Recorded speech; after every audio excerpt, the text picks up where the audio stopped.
I am Judith, and tonight I learned that even the sharpest gift can miss the blade aimed at your back. 22 winters I have walked this earth, daughter of the royal healer, blessed with a power no Omega should possess. I sense the hidden nature of wolves, the rage burning beneath a courtier's smile, the fear disguised as bravado, the hunger masked by duty. My gift has kept me alive in a court that views Omegas as little more than breeding stock. But it could not warn me of this. Sir Aldrich, my betrothed of 4 years, stands beneath the harvest moon with Lady Seraphina's hand in his. My silver poisoning cure, the breakthrough I bled for. He claims it as theirs. 4 years of scorched fingers and sleepless nights, stolen in a single announcement. The court erupts in applause while I stand frozen in my healer's robes, ash smeared across my cheeks, watching my future shatter. But someone else watches from beyond the torchlight. Alpha King Ronald Smith, the Wolf of the North. A conqueror whose inner wolf is so perfectly controlled that my gift finds only terrifying silence where instinct should roar. Tonight, he offers me a bargain that will change everything. The harvest moon hung fat and golden above the castle courtyard, casting long shadows across the assembled court. I stood at the edge of the gathering, close enough to hear every word but far enough that no one would notice me. That was how I had survived 22 years in this place, invisible in my worn healer's robes, my dark braid hanging over one shoulder, ash still smeared on my hands from preparing poultices in my mother's cottage. Sir Aldrich stepped forward beneath the ancient oak, his hand clasped firmly around Lady Seraphina's pale fingers. The torchlight caught the silver embroidery on his formal tunic, the crest of his house gleaming. Beside him, Seraphina looked every inch the high-born lady she was, daughter of Chancellor Thorne. Her golden hair arranged in elaborate braids, her gown the deep green of old money and older bloodlines. My betrothed, and the woman who was not me. I had known this moment was coming. My gift had warned me in small ways over the past moon. The way Aldrich's wolf nature shifted when Seraphina entered a room, excitement and possessiveness intertwining. The way her own wolf, usually cool and calculating, warmed in his presence. True mates recognized each other, and I was not his. I had accepted that. What I had not expected was the theft. Aldrich's voice carried across the courtyard, strong and proud. We are honored to present a breakthrough in healing arts that will save countless lives. A cure for silver poisoning, developed through months of careful research and experimentation. The court murmured appreciation. Silver poisoning killed slowly and agonizingly, burning through a wolf's system until they died in convulsions. Every pack feared it. Every healer had tried and failed to find a treatment, until I succeeded. 4 years of work, 4 years of testing combinations of wolfsbane and moonflower, of burning my fingers on silver shavings to understand how the poison moved through blood. 4 years of documenting every failure in journals Aldrich claimed he wanted to read to better understand my process. He had read them. All right. Then copied every word. Seraphina lifted a crystal vial, the pale blue liquid inside catching the moonlight. The key ingredients are essence of wintergreen and powdered oak bark, bound with honey harvested under the new moon. The mixture must be administered within 6 hours of exposure to silver, but it will draw the poison from the blood and allow the body's natural healing to take hold. My formula? My words? Even the phrasing was mine, pulled directly from my journal. I took a step forward, my mouth opening to protest. A hand clamped down on my shoulder, rough and unyielding. I looked up into the face of Chancellor Thorne's head guard, a massive beta wolf named Garrett. He said nothing, but his meaning was clear. Stay silent. Around me, the court erupted in applause. Wolves howled their approval, the sound echoing off the castle walls. I watched Aldrich bow, watched Seraphina curtsy, watched them accept praise for brilliance that was not theirs. I tried to wrench free. Garrett's grip tightened, fingers digging into my collarbone hard enough to bruise. Another guard moved to my other side, boxing me in.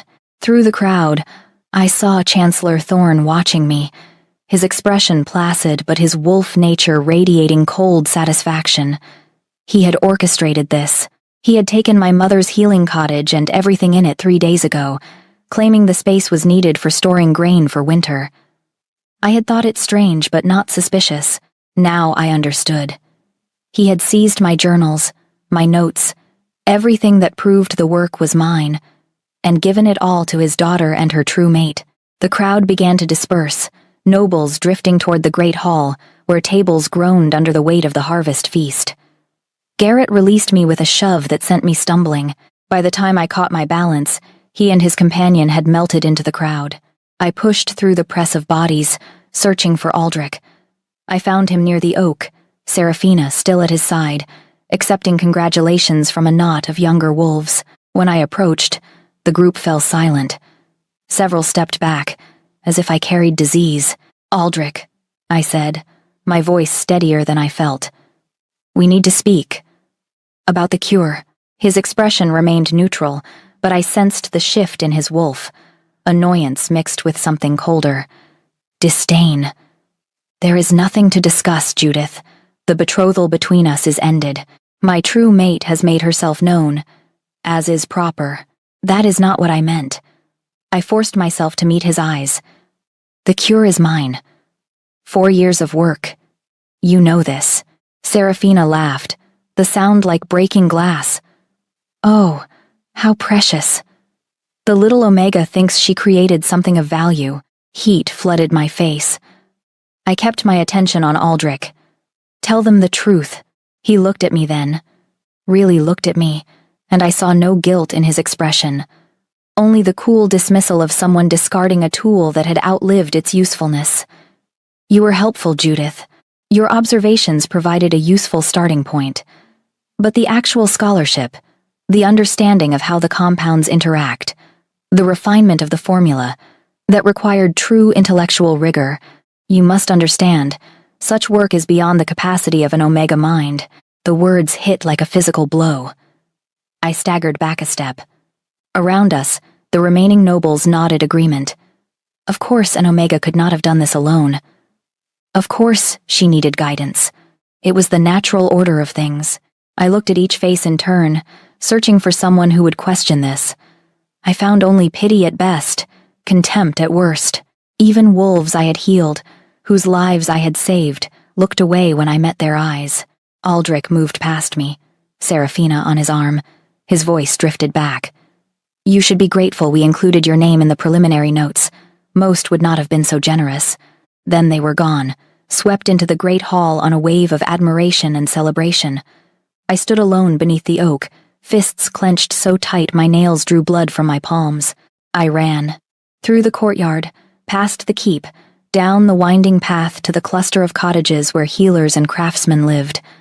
My mother's cottage stood dark and silent. The door hung open. Inside, every surface had been stripped bare. The drying herbs that had hung from the rafters, gone. The shelves that had held bottles and mortars and carefully labeled tinctures, empty. Even the journals I had hidden beneath the floorboards had been found and taken. 22 years of my mother's work, 4 years of my own, erased. I sank to the floor in the center of the empty room and finally let the tears come. Great heaving sobs that shook my whole body. I pressed my hands over my mouth to muffle the sound, but the grief would not be contained. Everything I had worked for, everything I had sacrificed, stolen and given to wolves who would be praised for my brilliance while I remained invisible. The sky beyond the window began to lighten, black fading to deep blue. I had cried myself empty. Now I simply sat, numb and hollow, watching dawn creep across the floorboards. The door creaked. I did not turn. Perhaps it was Garrett, come to threaten me into permanent silence. Perhaps it was some scavenger, hoping to find something the Chancellor's men had missed. I did not care anymore. Footsteps, measured and deliberate. Then a presence beside me, close enough that I should have sensed his wolf nature. I reached out with my gift by pure instinct. Nothing, not the careful control of a wolf suppressing their nature, but absolute emptiness. A void where instinct and emotion should burn. In 22 years, I had never encountered anything like it. I looked up. Alpha King Ronald Smith stood above me, silhouetted against the dawn. He was exactly as the stories described, tall and broad-shouldered, dark hair pulled back from a face carved from granite and hard winters. He wore simple traveling leathers, not the formal regalia of court. A sword hung at his hip, well used and practical. But it was his eyes that held me, pale gray, like ice on a mountaintop, and utterly unreadable. He held out a roll of parchment, sealed with black wax and the royal wolf. When I did not take it immediately, he crouched beside me, bringing those terrible eyes level with mine. His voice was low, rough as gravel. "You have been wronged, Judith, daughter of the healer. Your gift was stolen and your name erased. The court will not give you justice, because justice does not serve their interests." I found my voice. "Why do you care?" He tilted his head slightly, studying me with an intensity that made my Omega instincts scream contradictory warnings. Flee. Submit. Neither felt right. "I need your gift. My bloodline carries a curse that has killed every king for 6 generations. I have 5 years left, perhaps less. The ancient texts say only 2 wolves working in perfect trust can break it. An Omega who can sense the truth of any wolf, and an Alpha who can shield his nature completely." He held the parchment closer. "6 moons in my mountain fortress. You help me break the curse.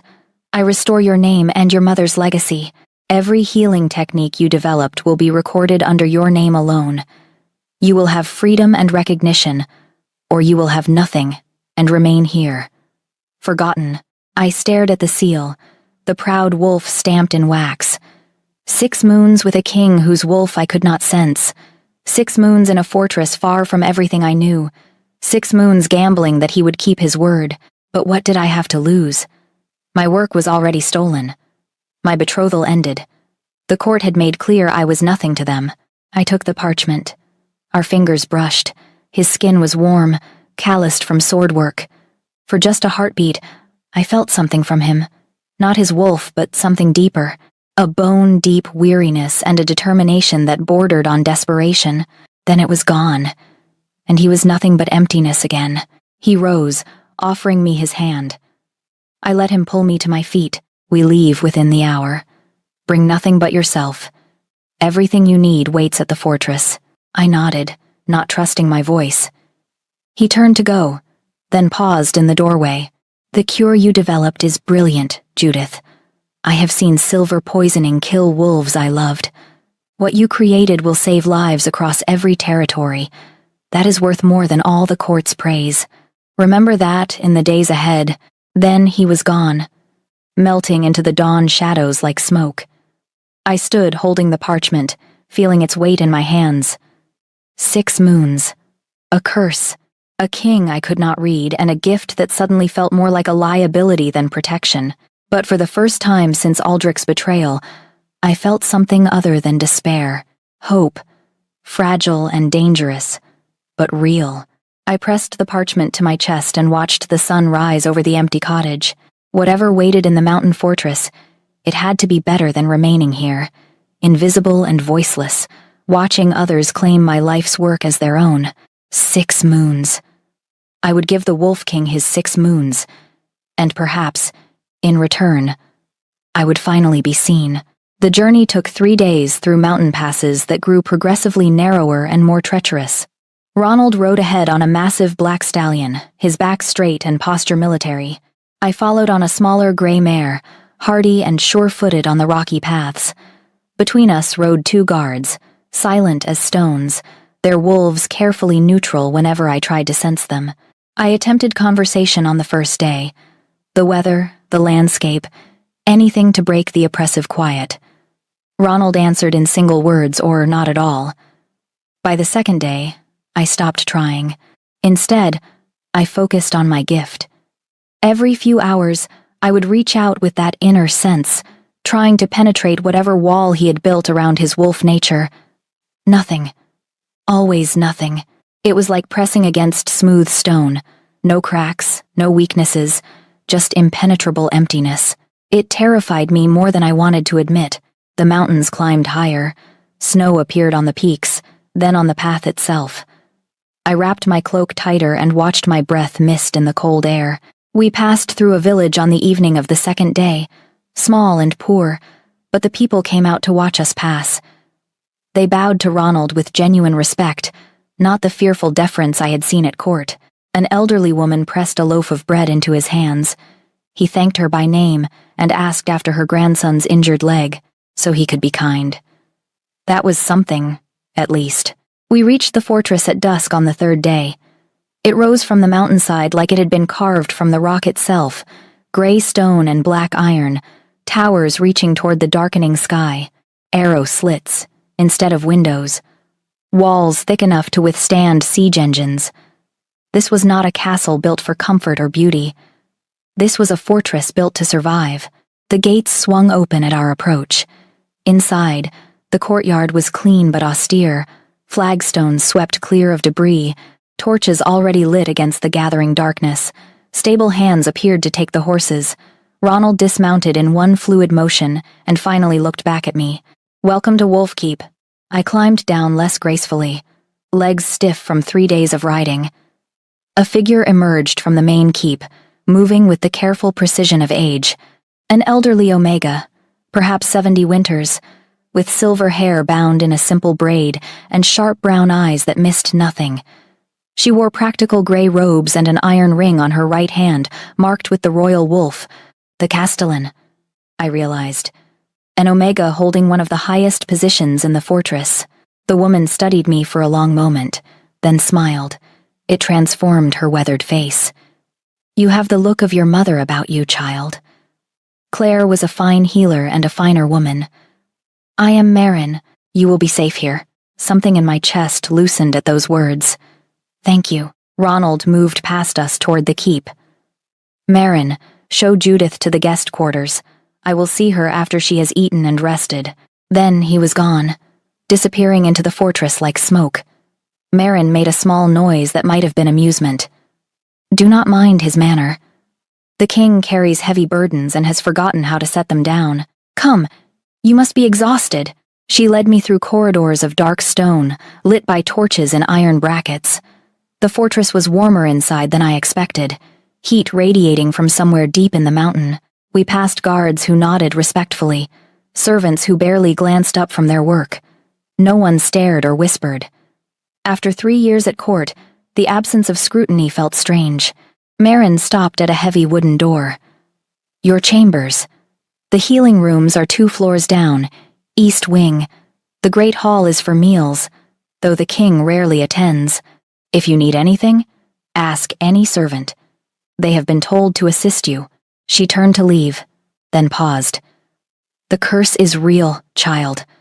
I have served 3 kings and watched all of them die too young.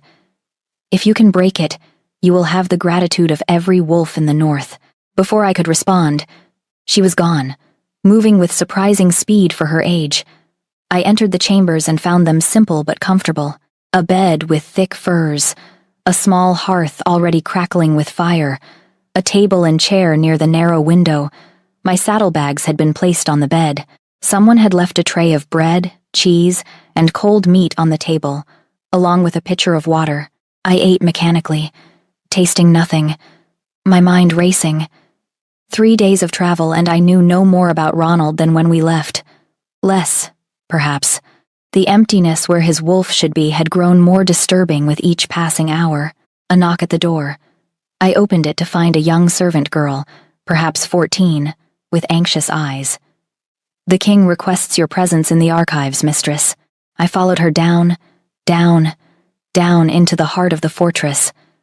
The air grew colder, the torchlight dimmer.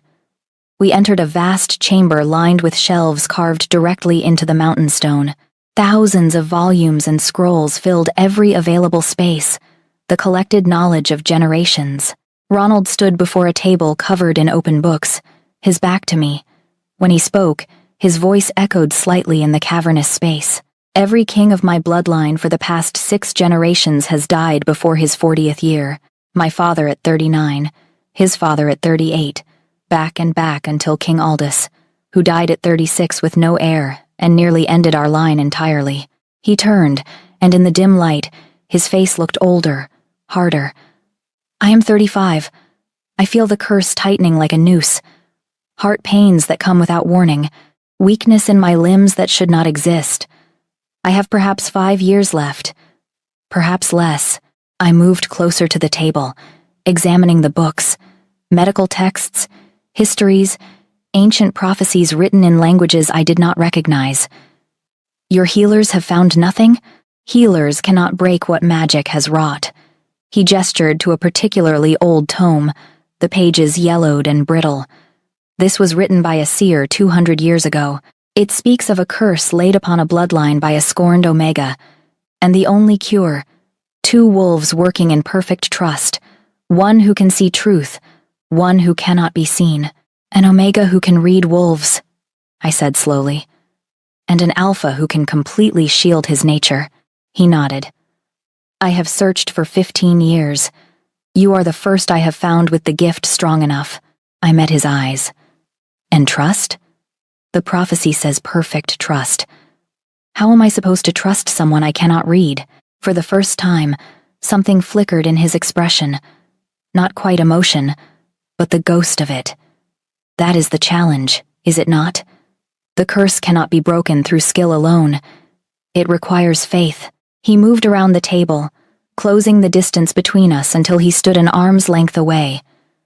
I should have sensed his wolf, should have felt the weight of an Alpha's presence, the instinctive recognition of power and dominance.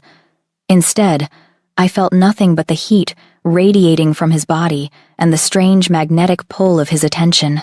6 moons, he said quietly. To learn to work together, to build trust without your gift to guide you.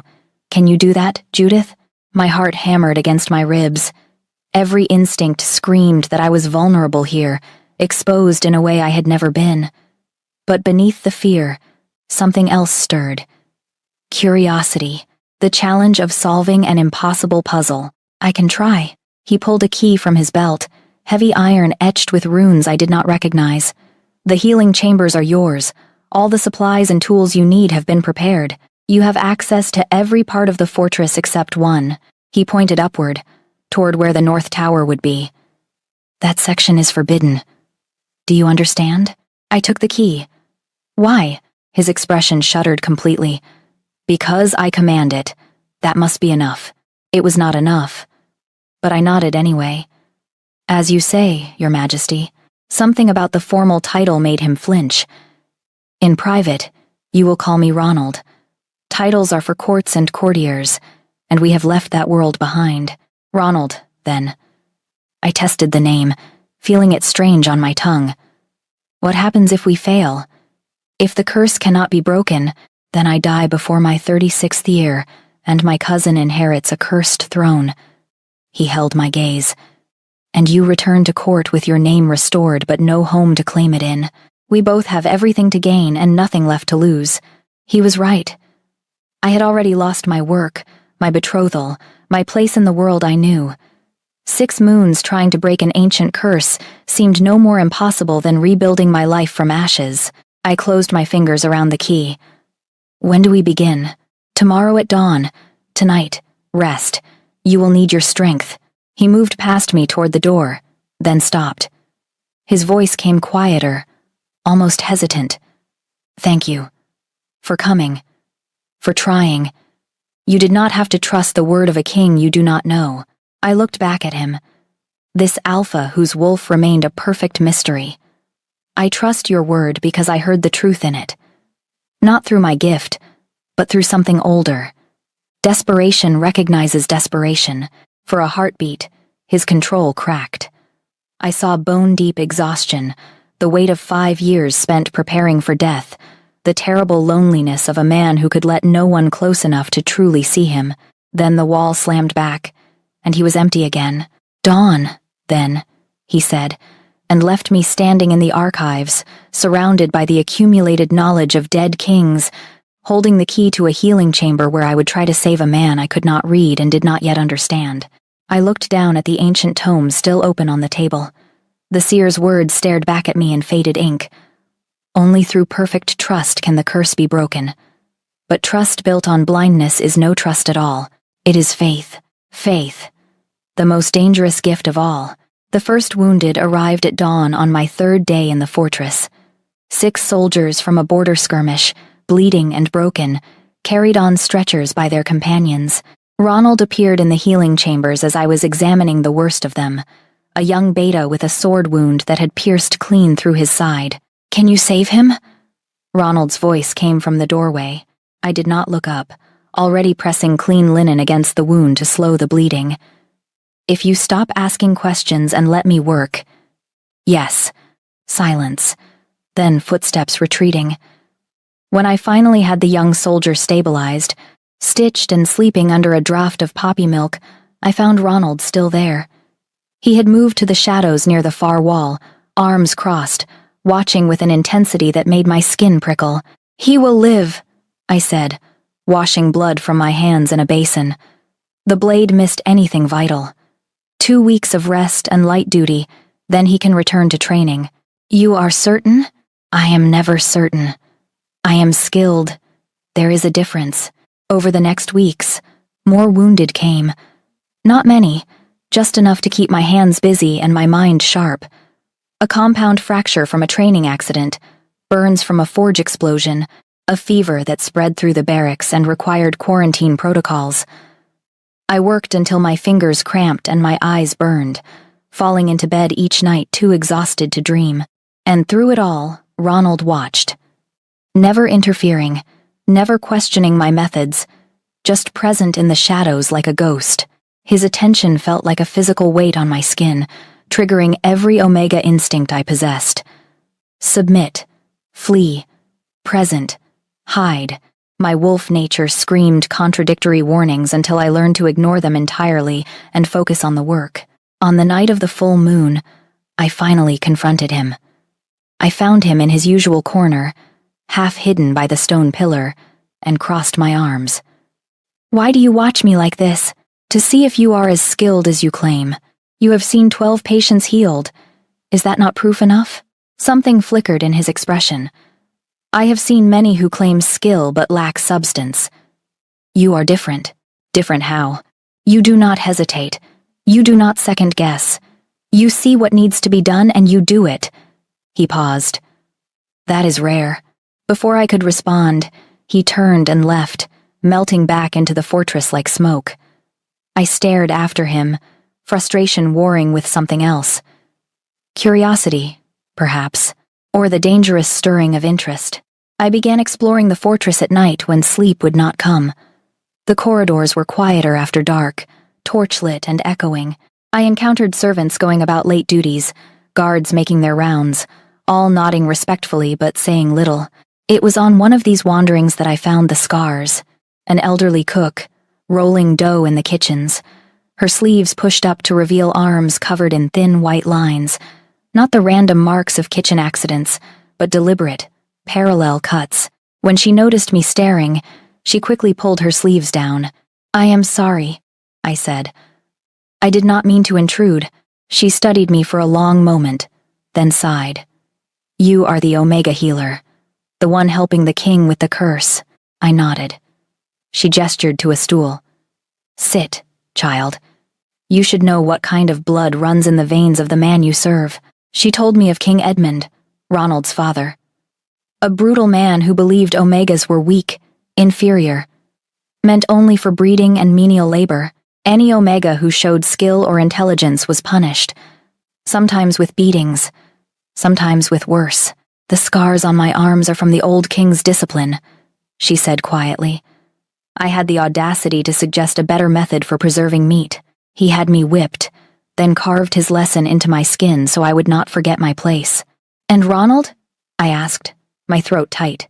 The young prince watched his father's cruelty and said nothing. Some think he approved, others believe he was simply too afraid to intervene. She met my eyes. "But since becoming king, he has never once raised a hand against any Omega in this fortress. He protects us. Whether from guilt or genuine care, I cannot say. But we are safe here." I left the kitchens with my mind churning. Later that night, I found Marin in her chambers, mending a torn tunic by candlelight. I asked her about Edmund. She set down her needle. The old king believed Omegas were weak, vessels for bearing children and nothing more. She touched a faded scar on her own wrist. He made certain we understood our place. "And Ronald?" Marin's expression softened, Ronald believes he carries his father's darkness. He fears the monster he might become, so he has built walls around his wolf so high and thick that even he cannot reach what lies within. She looked at me. That is what you sense, child. Not emptiness, but a prison of his own making. The next evening, I returned to the archives. The ancient texts called to me, promising answers about the curse and perhaps about the man who bore it. I found references to Omega healers, dozens of them, serving the royal house. Then, 20 years ago, the records stopped. No explanation, just absence where names should have been. I was deep in a particularly old volume when I heard it. A soft hiss, then the smell of burning oil. I had knocked over my lamp without noticing, and the spilled oil had caught fire. Flames raced across the wooden table, reaching for the ancient books and scrolls. I grabbed the nearest blanket and tried to smother the flames, but they spread too quickly. Smoke filled the chamber, thick and choking. For a moment, I was 8 years old again, watching my mother's healing cottage burn while I stood frozen outside. Then hands seized me, iron strong and unyielding. Ronald lifted me bodily and carried me away from the flames. I struggled, trying to point back at the books. The texts. We have to save them. Damn the texts.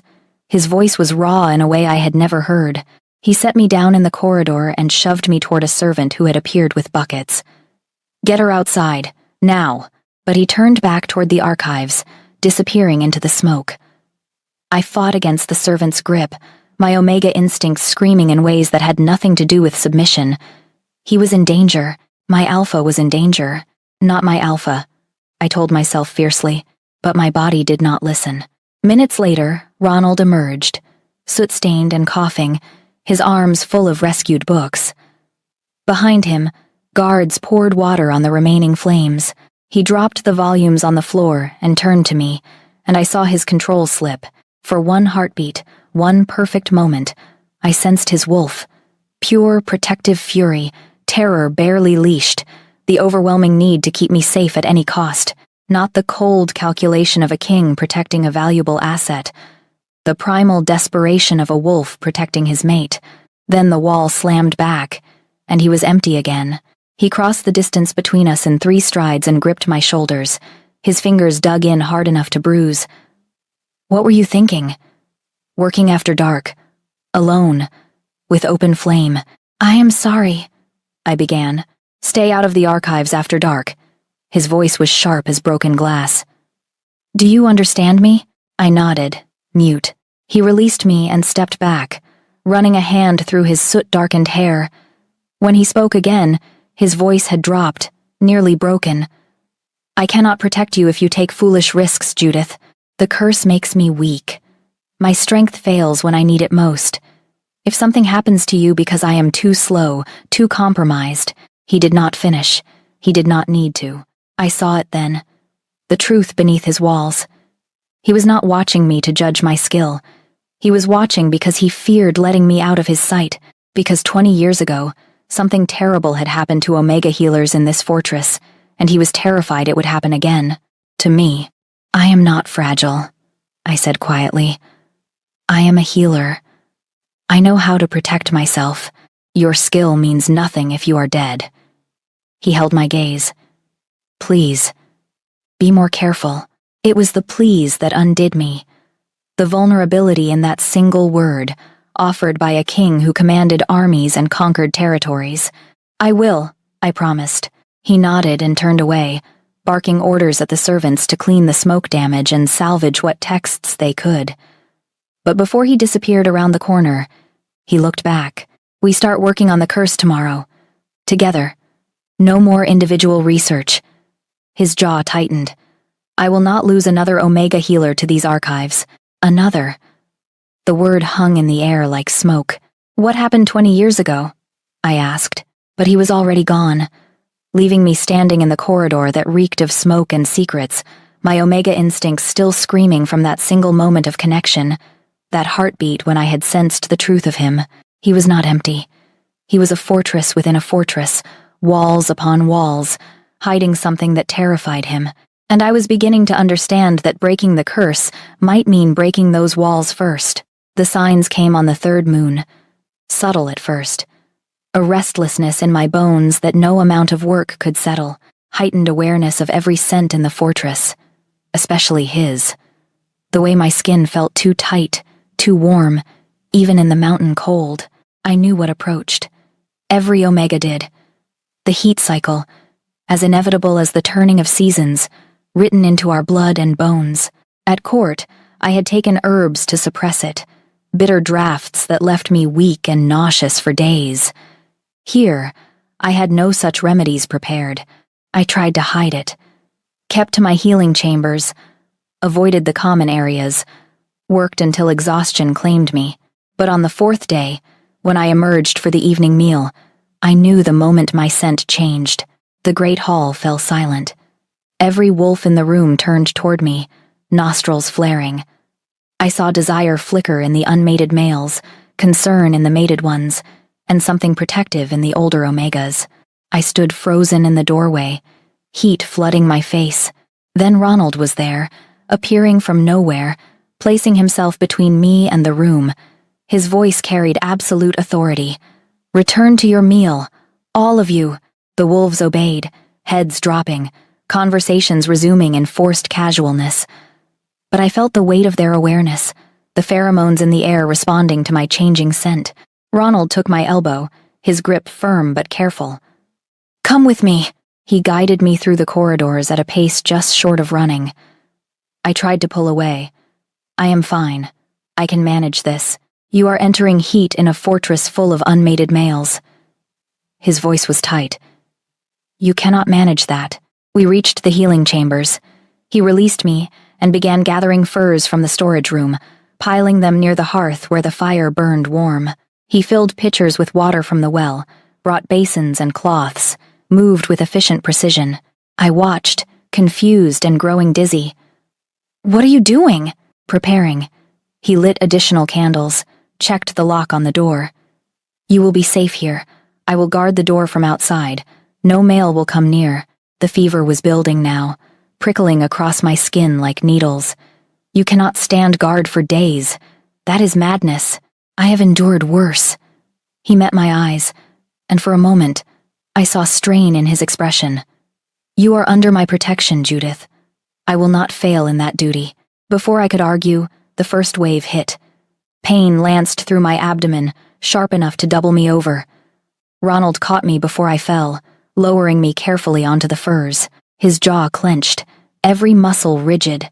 "How long?" he asked. 3 days, usually. Maybe 4.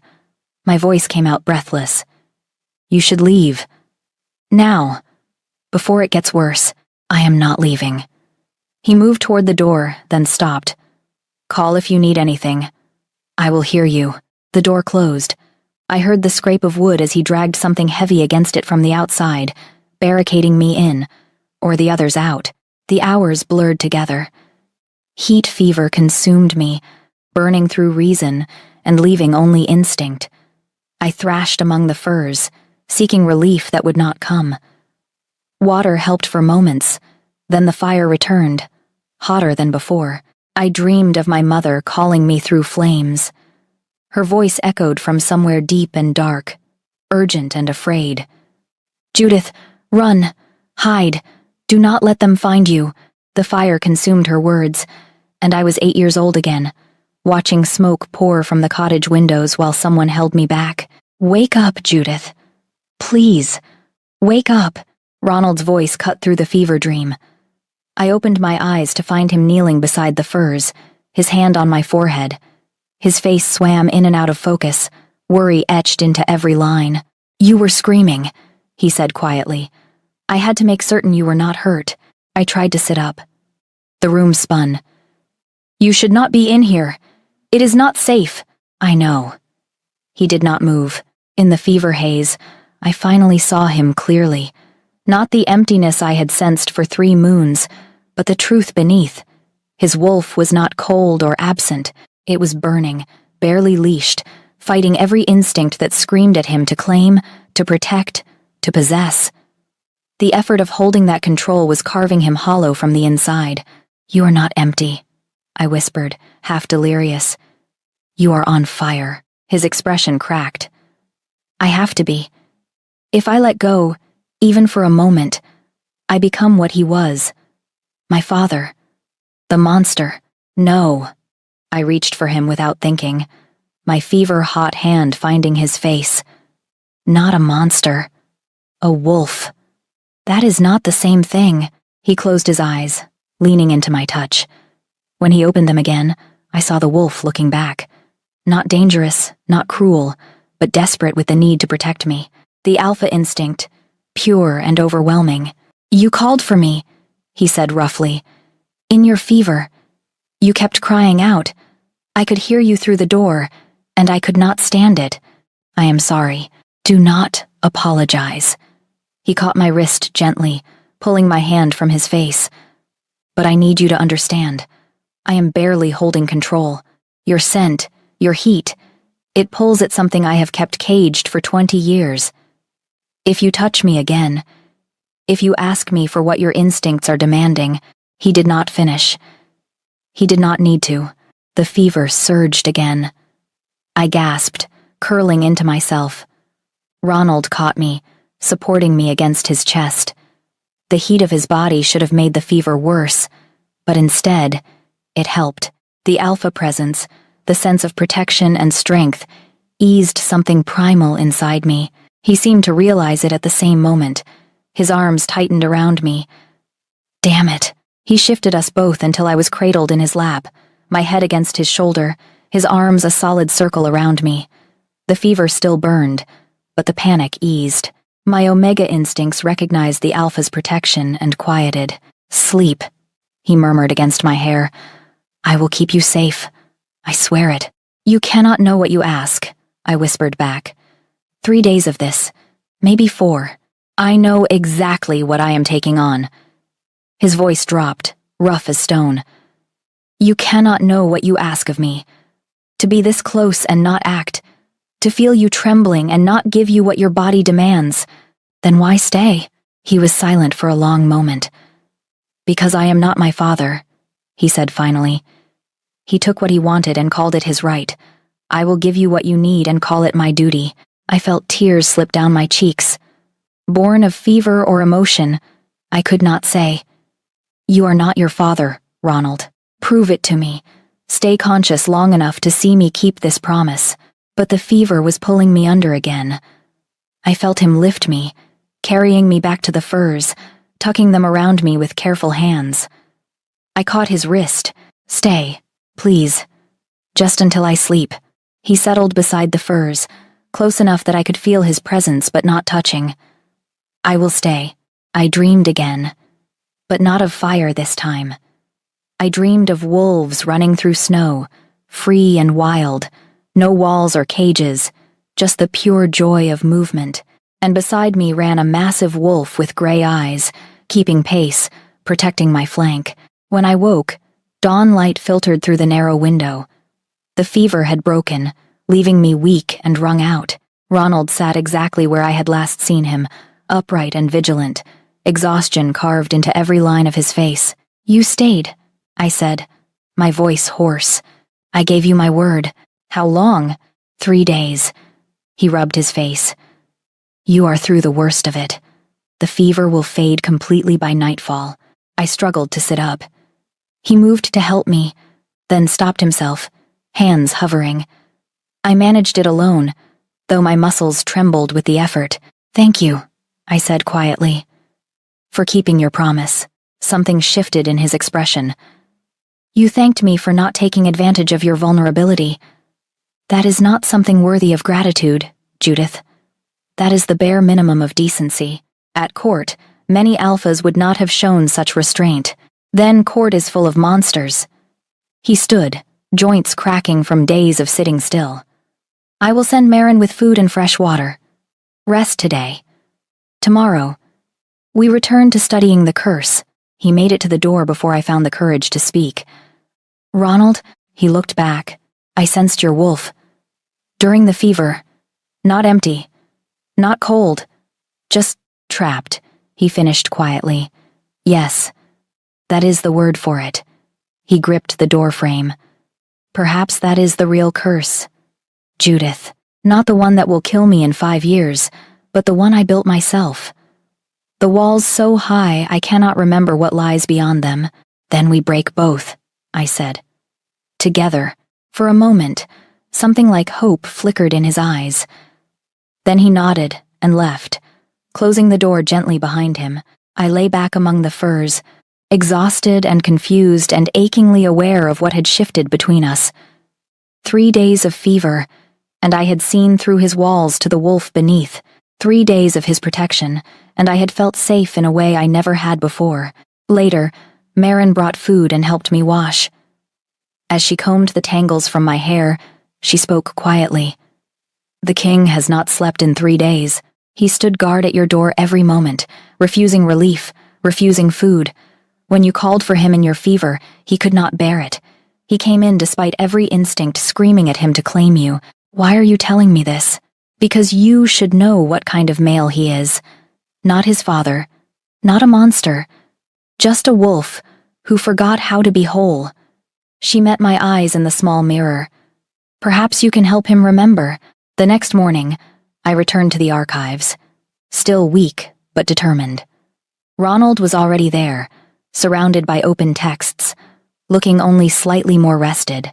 We have 4 moons left, he said without preamble. We need to understand the curse's mechanism before we can break it. I settled across the table from him. Then we had better get started. As we bent over the ancient texts together, I caught him watching me. Not with the intensity of those first weeks, but with something softer. Something that looked almost like hope. The archives called to me like a siren song. For 3 weeks after my heat, Ronald and I had worked together studying the curse, our interactions careful and professional, but questions gnawed at me. Questions about the Omega healers who had vanished from the records 20 years ago. Questions about my mother's mentor, Alara, whose name appeared in texts until suddenly it did not. Ronald had forbidden me from researching alone after dark, so I waited until afternoon, when he was occupied with border patrols, and slipped down into the archive's depths. I knew what I was looking for. References to Alara, daughter of the mountain clans, Omega healer of extraordinary skill. My mother had spoken of her rarely, and always with a grief that silenced further questions. I need to know what happened to you, I whispered to the silent shelves. The records were meticulous. Birth, apprenticeship, advancement to royal healer at 25. Then, in the 20th year of King Edmund's reign, a single entry, executed for treason against the crown. No trial. No explanation. Just execution. I found the orders in a locked drawer, the lock laughably easy to pick with a bent wire. Parchment yellowed with age, Edmund's seal pressed into black wax. A list of names, 12 Omega healers, all marked for death. Alara's name sat at the top. Treason. Conspiracy to poison the royal bloodline. My hands shook as I read. 12 Omegas, executed in a single night, buried in unmarked graves beyond the fortress walls.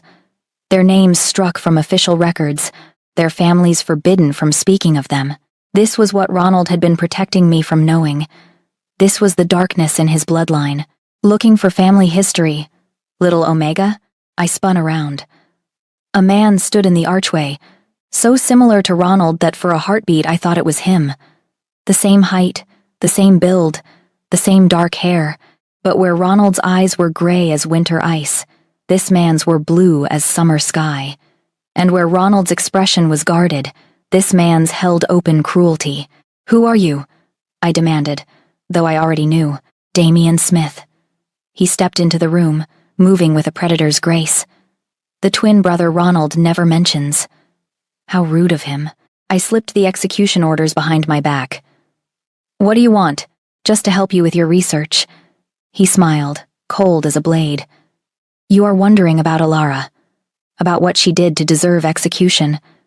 The answer is simple. She discovered a secret, one that King Edmund could not allow to spread. What secret? He moved closer. I held my ground, refusing to show fear, that the great King Edmund had a taste for Omega concubines. Oh, he kept his queen, maintained appearances, but he took Omegas to his bed when the mood struck. forced them, threatened their families if they refused. Horror crawled up my spine. And Alara discovered this? Alara was one of his victims. Damien's smile widened. She became with child. When she threatened to expose him, he had her executed along with any other Omega healer who might corroborate her story. I thought of the cook's scars, of Marin's careful words. Of course, Edmund had not just been cruel. He had been a monster. But that is not why I came, Damien continued. He pulled a folded parchment from his vest. I came to show you this. He offered it to me. I did not want to take it. Every instinct screamed that whatever lay on that parchment would destroy me. But I had to know. The document was a private record, hidden within the public archives. A list of Edmund's conquests, dates and names written in his own hand. My stomach turned as I scanned the entries, each one a violation recorded with casual cruelty. Then I saw my mother's name. Claire, daughter of the Healing House. 4th moon, 23rd year of my reign. I counted backward.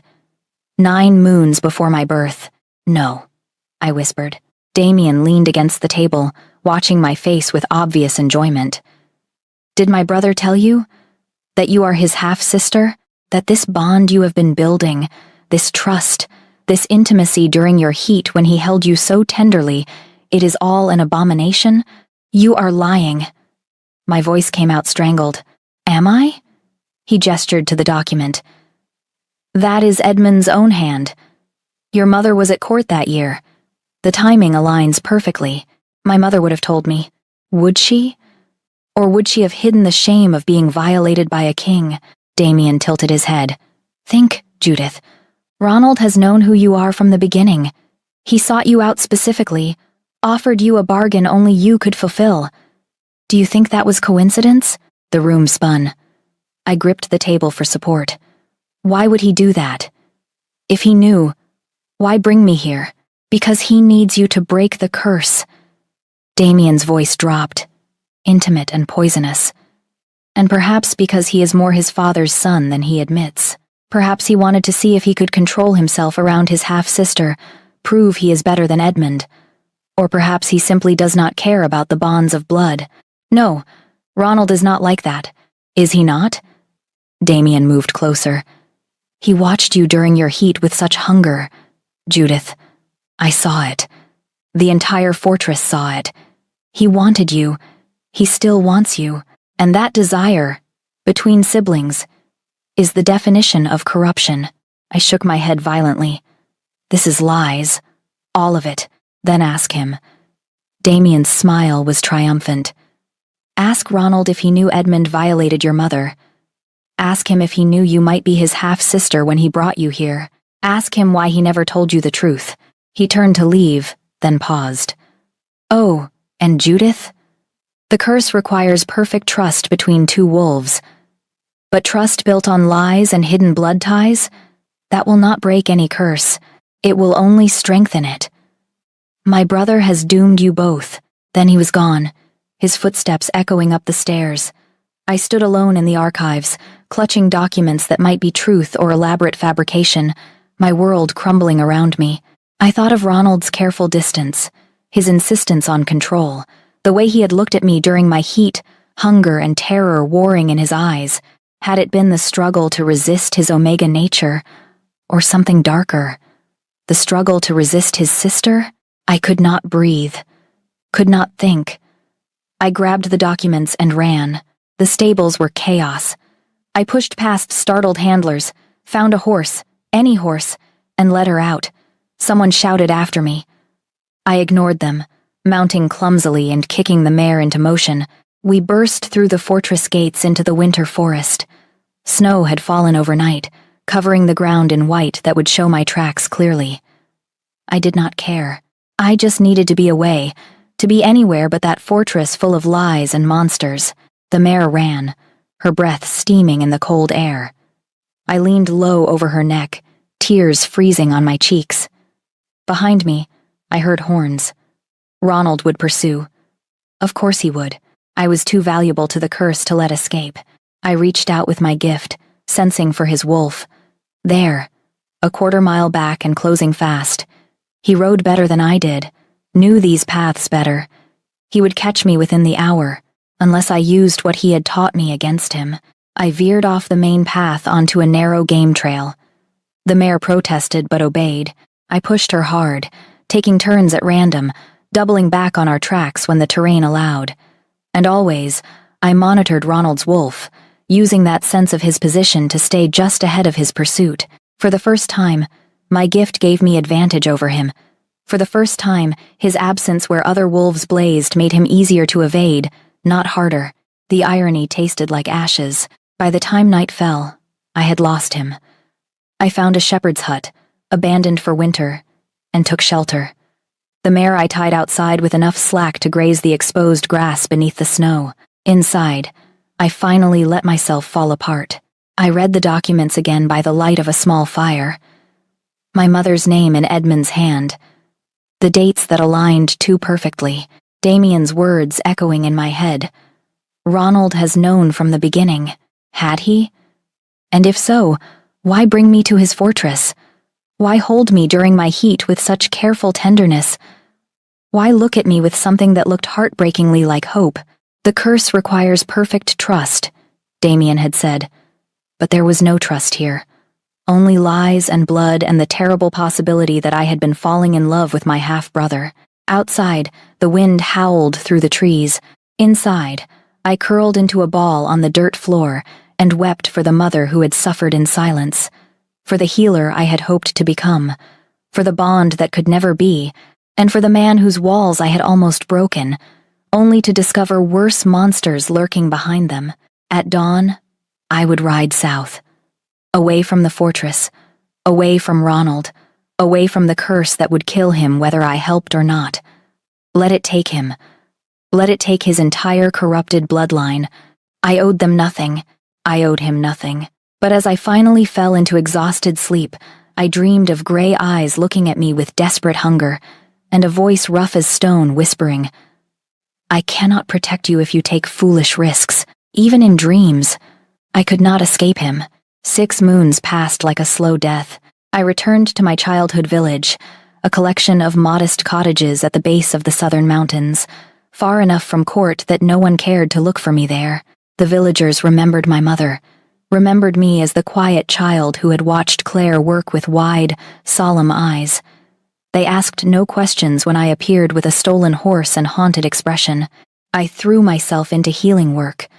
Births, fevers, broken bones from farming accidents. I worked until my hands cramped and my eyes burned, until exhaustion claimed me each night and left no room for dreams.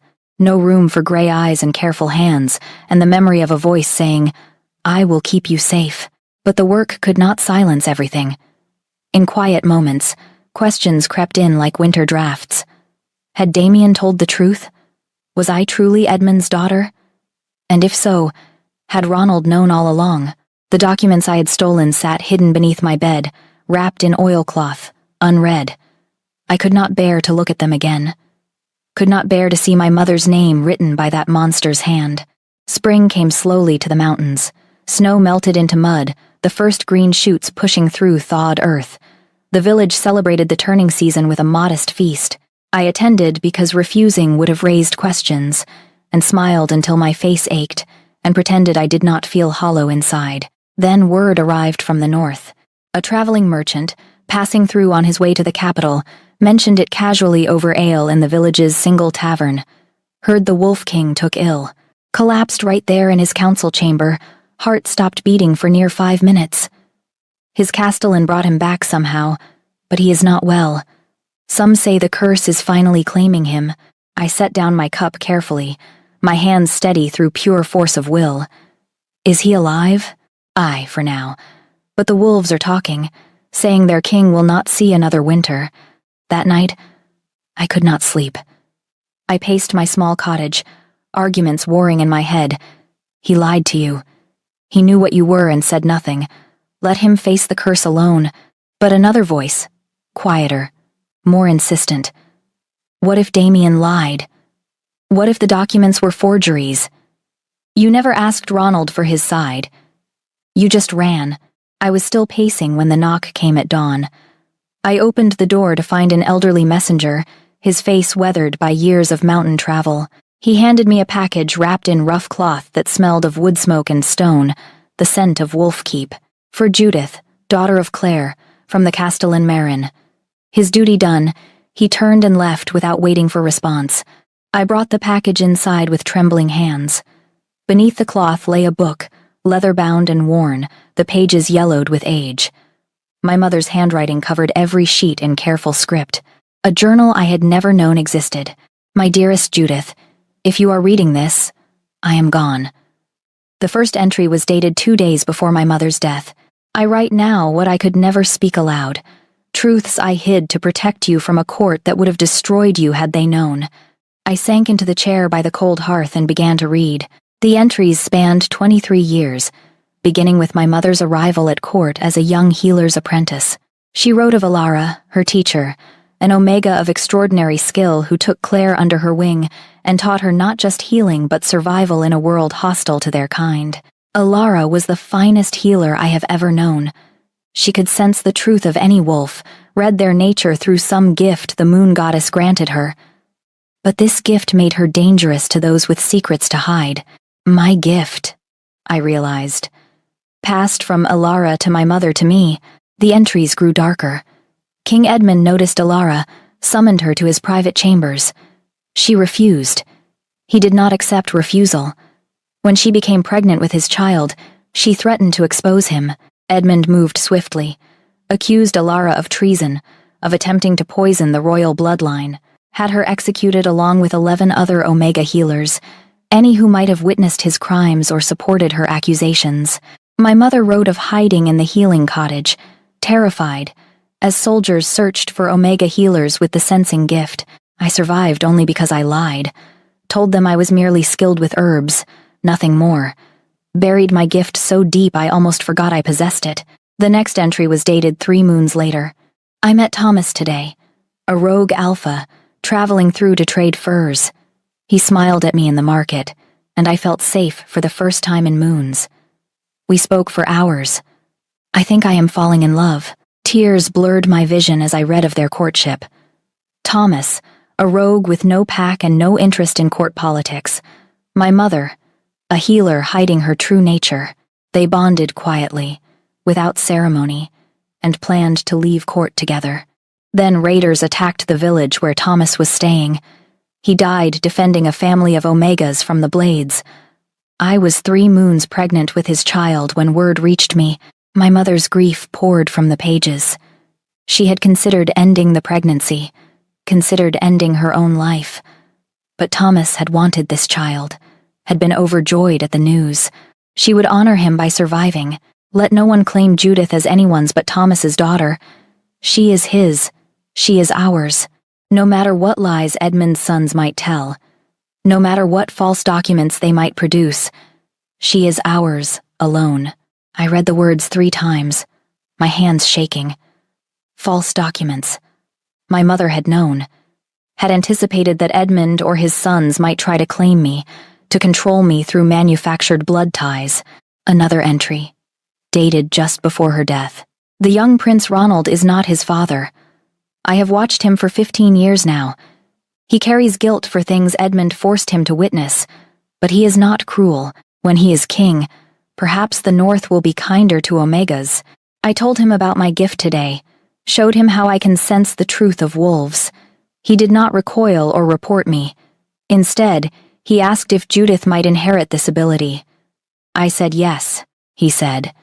Then she will need someone who can teach her to hide it, or someone strong enough to protect her while she learns to wield it. I think he will be the latter. I think the moon goddess is preparing him for my daughter. The final entry was dated the day before my mother died. I am dying. I feel it in my bones, a sickness the healers cannot name. Perhaps the moon goddess calls me to join Thomas at last. My only regret is leaving Judith alone. Ronald promised me today that he will watch over her from a distance. Not as king to subject, but as someone who understands what it means to carry a dangerous gift in a dangerous world. He asked nothing in return, just swore on his mother's memory that he would keep my daughter safe. I believe him. He has his father's face, but not his father's heart. If my daughter has inherited my gift, she will need an alpha strong enough to shield his nature completely, to teach her that some wolves can be trusted even when they cannot be read. Perhaps the wolf prince will become that man. Perhaps the moon goddess has been weaving this thread for 20 years. Judith, my darling girl, if you find this journal and read these words, trust the wolf you cannot read. He has been watching over you longer than you know. The book slipped from my hands. I sat frozen, my mother's words echoing in my head. Trust the wolf you cannot read. Ronald had known about my gift from the beginning, had watched me grow from a distance, as he had promised my mother, had sought me out when the curse tightened its grip because he needed someone with my specific ability, yes, but also because he had given his word to protect me. And I had believed Damien's lies without question, had fled without asking for the truth, had abandoned Ronald to face the curse alone. The knock came softly. I knew before I opened the door who I would find. Ronald stood on my threshold, thinner than I remembered, exhaustion carved into every line of his face. His eyes, those impossible gray eyes, held no anger, only weary resignation. He held out another book, this one smaller, bound in red leather. Your mother's first journal, the one she kept before you were born. Read it, Judith, then decide if you still believe Damien's lies. I took it with shaking hands. Why did you not tell me that your mother was my friend? That I promised her I would protect you? He looked away. Because you would have questioned my motives, wondered if I sought you out from genuine need or mere obligation to a dead woman's wish. And the documents Damien showed me? Forgeries. Clever ones, but false. He met my eyes again. Your father was Thomas, a rogue alpha who died defending a village. Edmund never touched your mother. I have the testimony of servants who were at court that year, records that prove Claire was in the Southern Territories during the time Edmund claimed to have taken her to his bed. Why would Damien lie? Because he wants me dead. Ronald's jaw tightened. The curse kills the king but leaves the bloodline intact. If I die without an heir, Damien inherits. If I break the curse, I might live long enough to marry and produce children of my own. He cannot allow that. He swayed slightly. I reached out instinctively to steady him. He caught my arm, his grip weak. I do not have much time, Judith. The curse is tightening. Another collapse like the last will kill me. He took a breath. I am not asking you to return to Wolfkeep. I am not asking you to forgive me for keeping secrets, even if they were secrets meant to protect you. I am only asking you to read the truth before I die, so you will know I did not lie about what mattered. Ronald, he released me and stepped back. 2 days ago, I could barely stand. Yesterday, I could not feel my hands. The curse is in my heart now, squeezing tighter each day. He looked at me with something like sorrow. I am glad I kept my promise to your mother. I am glad I protected you, even if you cannot trust me now. Then he turned and walked toward his horse, each step careful and measured. I watched him mount, watched him turn the horse south, watched the morning sun catch in his dark hair. Wait, I called. He stopped but did not turn. I will read it. The second journal. And if, I swallowed hard, if the curse can still be broken, I will try. For my mother. For the promise you kept. He nodded once and rode away, disappearing into the forest like smoke. I stood in my doorway, holding 2 journals that contained the truth I should have demanded 6 moons ago, watching the dust settle on the road, and feeling the fragile stirrings of hope in my hollow chest. Perhaps it was not too late. Perhaps trust, once broken, could still be rebuilt. Perhaps the moon goddess had been weaving this thread for 20 years, and I had been fool enough to cut it with a single moment of doubt. I opened the red journal and began to read. I read both journals through the night, my mother's words painting a picture of truth that shattered Damien's lies completely. By dawn, I knew what I had to do. Ronald was staying at the village inn, too weak to make the journey back to Wolfkeep in a single day. I found him in the common room, staring into cold tea, looking like a man awaiting execution. I sat across from him. Tell me everything. He looked up, surprise flickering in his exhausted eyes. Then he told me what my mother's journals had hinted at. Damien had always coveted the throne, but feared the curse that came with it. His plan was elegant in its cruelty. Make me believe Ronald and I were siblings, ensure the bond could never form, and watch his brother die. With Ronald gone and no heir produced, Damien would inherit a throne he believed himself immune to, having convinced himself the curse only affected Edmund's direct line. The documents were forgeries, Ronald said quietly, skillfully made, but false. Your mother was never at court during the time Edmund claimed. I have proof, witnesses, records. Why did you not simply tell me this from the beginning? Because you would not have believed me. He held my gaze. You would have thought I was manipulating you, using pretty words to keep you compliant. Sometimes truth must be discovered, not given. He was right. I would not have believed him. Not then. I am sorry, I said. For running. For not asking. You had reason to fear. He stood, wincing. We should return to Wolfkeep. The curse will not wait while we reconcile. We rode out within the hour. The journey back took 2 days, Ronald's weakness evident in every careful movement. I rode close, ready to catch him if he fell. He never asked for help, but I saw gratitude in the way his eyes found me each time the path grew difficult. We were a day from Wolfkeep when they appeared. Soldiers blocked the mountain pass, 20 strong, wearing the colors of the royal house but following Damien's orders. My brother emerged from their ranks, mounted on a white stallion, smiling like a wolf who had cornered wounded prey. Ronald, he called, and the Omega, who could have saved you. How touching that you returned to die together. Ronald's hand went to his sword, but I felt his weakness through our proximity. He could barely sit his horse, let alone fight. Let her pass, Damien, Ronald said. Your quarrel is with me. Oh, but she is the quarrel. Damien dismounted, his soldiers forming a circle around us. The Omega legitimizes your rule, brother. As long as she lives and might complete the bond, you have hope. I cannot allow that. They drove us from the path, herding us like prey toward the ancient wolf shrine that stood on a cliff overlooking the valley. Stone pillars carved with wolf runes, a place of power where our ancestors had called upon the moon goddess. Ronald dismounted, drawing his sword despite the tremor in his hands. I slid from my horse and moved to his side. He tried to push me behind him. I refused. How noble, Damien sneered. The dying king and his pet Omega. He drew his own blade. I will make this quick, brother. For the years we once shared, they came together in a clash of steel. Ronald fought with skill honed over decades, but his strength failed him. Damien pressed his advantage, driving his brother back toward the cliff edge. I watched in horror as Ronald stumbled, barely catching himself. Then something shifted. Ronald's control, that iron wall he had maintained for 20 years, began to crack. I felt it like thunder before a storm, the pressure building, building, building. Let it go, I shouted. Let your wolf out. His eyes met mine, wild with fear. I will become him. No. You will become yourself. The wall shattered. Ronald's wolf surged forth, not the monster he had feared, but a protector, fierce and loyal and burning with the need to keep me safe. Power rolled off him in waves that sent Damien staggering back. This was not Edmund's cruelty. This was the alpha he was meant to be. Finally free, but Damien had his own wolf, twisted by jealousy and bitterness.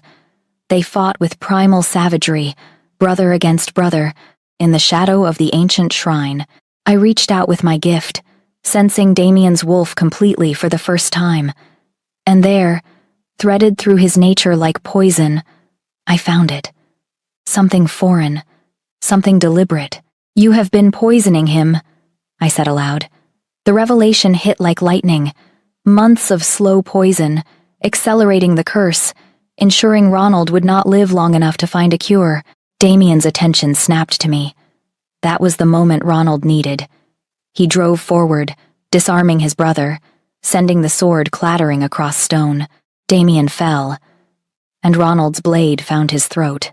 The soldiers had been creeping closer. Now they froze as a horn sounded from the pass. Reinforcements from Wolfkeep, Marin leading the charge, flooding the shrine with loyal wolves. Damien was seized, dragged away, still snarling threats. The soldiers who had followed him surrendered or fled, and Ronald collapsed to his knees, his wolf finally quiet, exhaustion claiming what remained of his strength. I caught him before he fell completely. His head came to rest against my shoulder, his breathing labored. "The poison," he whispered. "How long?" "Months," I said. "Maybe a year, but poison can be purged." Marin appeared with her healing supplies. Between us, we stabilized him enough to travel. The journey back to the fortress took hours, Ronald drifting in and out of consciousness, his wolf finally at peace but his body ravaged by Damien's treachery. In the healing chambers, I worked through the night.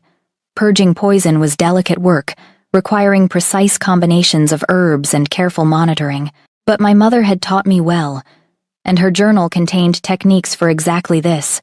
By dawn, Ronald's color had improved. By midday, his breathing steadied. By evening, he woke clear-eyed and asked for water. "The curse," he said hoarsely. "We still have to break it." I took his hand. "We will. Together. As my mother always intended." He squeezed my fingers weakly. "No more walls. No more running," I promised. Outside the window, the sun set over the mountains, painting the snow gold and crimson. Tomorrow we would face the curse. Tomorrow we would either break it or die trying. But tonight, we had survived treachery and poison and the lies meant to keep us apart. Tonight, that was enough. 3 moons passed while Ronald recovered from Damien's poison. I remained at his side through fevers and weakness, through nightmares where he relived his father's cruelty, through slow dawns when he finally began to heal. The poison left his system, but the curse remained, a tightening noose around his heart. We studied the ancient texts together, searching for the final piece we had missed. The answer was always the same: perfect trust between an Omega who could sense truth and an Alpha who could shield his nature. But trust was not a thing that could be manufactured or forced. It had to be earned, built slowly through honesty and time. The winter solstice arrived with clear skies and bitter cold. The longest night of the year, when the moon goddess's power ran strongest. If we were to attempt the ritual, it had to be tonight. Marin prepared the wolf shrine, lighting torches around the ancient pillars, laying furs before the altar stone. The entire fortress knew what we would attempt. Success meant their king would live. Failure meant his death, and a kingdom thrown into chaos. Ronald stood before me in the shrine, wearing nothing but ritual markings painted across his chest in ash and blood. I wore simple white robes, my hair unbound, my feet bare against cold stone despite the winter chill. "Are you ready?" he asked quietly. I reached out with my gift, sensing his wolf clearly now. No more walls, no more hiding. He stood exposed before me, every fear and hope laid bare. The beast he had caged for 20 years, finally free but leashed by choice rather than terror. "I am ready," I said. "Are you?" He took my hands. "To trust you with everything I am?" "Yes. To let you see the darkest parts of me and believe you will not flee?" His voice dropped. "That terrifies me more than death. I see you, Ronald. All of you. And I am still here." The ritual began at moonrise. Ancient words in a language older than the kingdom, spoken by Marin, who stood as witness. We knelt facing each other, hands joined, our breathing synchronized. I opened my gift completely, sensing not just his wolf but the man, the king, the frightened boy who had watched his father's cruelty and sworn never to become that monster. I felt his love for me, fierce and all-consuming, and his terror that he was unworthy of it. And he, in turn, let me in. Dropped every shield, every wall, until I could sense the curse itself. Dark magic wrapped around his heart like thorns, tightening with each beat, draining his life force to feed an ancient Omega's rage against Edmund's bloodline. But there, threaded through the curse, I found the key. The Omega who had cast this curse had been violated, her child murdered, her life destroyed. She had wanted Edmund's line to feel her pain, to suffer as she had suffered. The curse fed on isolation, on the inability of Edmund's descendants to trust or be trusted. Perfect trust was not just the cure, it was the antidote, the opposite of everything the curse had been built upon. "I love you," I whispered. "Not because you are king or because you protected me, because you are a man who fought his own nature for 20 years to avoid becoming his father, because you kept a promise to my mother long after her death, because you are worthy of love, and I choose to give you mine." His control broke. Not the violent shattering I had feared, but a gentle unraveling. His wolf surged forward and recognized me, not as prey or conquest, but as mate, chosen, protected, beloved. The mate bond snapped into place like a key turning in a lock. Power exploded from where we knelt, pure and white and burning. The curse shattered, its dark thorns dissolving into ash. The magic rippled outward, washing through the shrine, through the fortress, through every descendant of Edmund's bloodline. I felt it break, and break, and break. 6 generations of suffering ended in a single moment of perfect trust. We collapsed together, foreheads touching, breathing hard. Around us, the shrine blazed with silver light that slowly faded to moonlight. "It is done," Marin said, her voice thick with emotion. "The curse is broken." Ronald pulled me close, his arms shaking. "Thank you. For trusting me. For seeing me. For not running when you learned the truth. I chose you," I said against his chest. "I will always choose you." 3 days later, the gathering of packs convened in Wolfkeep's Great Hall. Alphas from every territory in the north came to witness what had not happened in 6 generations. A king who would live past 40. Ronald stood before them, strong and whole, his hand clasped firmly around mine. His voice carried through the hall with absolute authority. "This is Judith, daughter of Claire, my true mate. She broke the curse that has plagued my bloodline for 6 generations. She will be your queen, your royal healer, and under my rule, every Omega healer in the north will be trained and protected. Never again will we silence the gifts the moon goddess grants our people out of fear or prejudice." The Alphas rose as one and howled their approval. The sound shook the rafters, a pack's recognition of their king and their future queen. Later, in the quiet of our chambers, Ronald traced the mate mark on my neck, permanent proof of our bond. "I am sorry it took me 20 years to understand what your mother knew from the beginning." What did she know? That some wolves must be broken open before they can be whole. That trust without proof is the deepest magic. That the moon goddess weaves threads we cannot see but must follow anyway. He kissed me then, slow and deep, and I tasted our future in that kiss.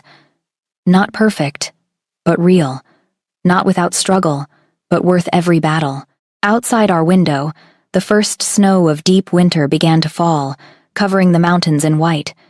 But inside Wolfkeep, in the heart of the north, spring had finally come. Thank you for joining me on Judith and Ronald's journey from betrayal to trust, from isolation to belonging.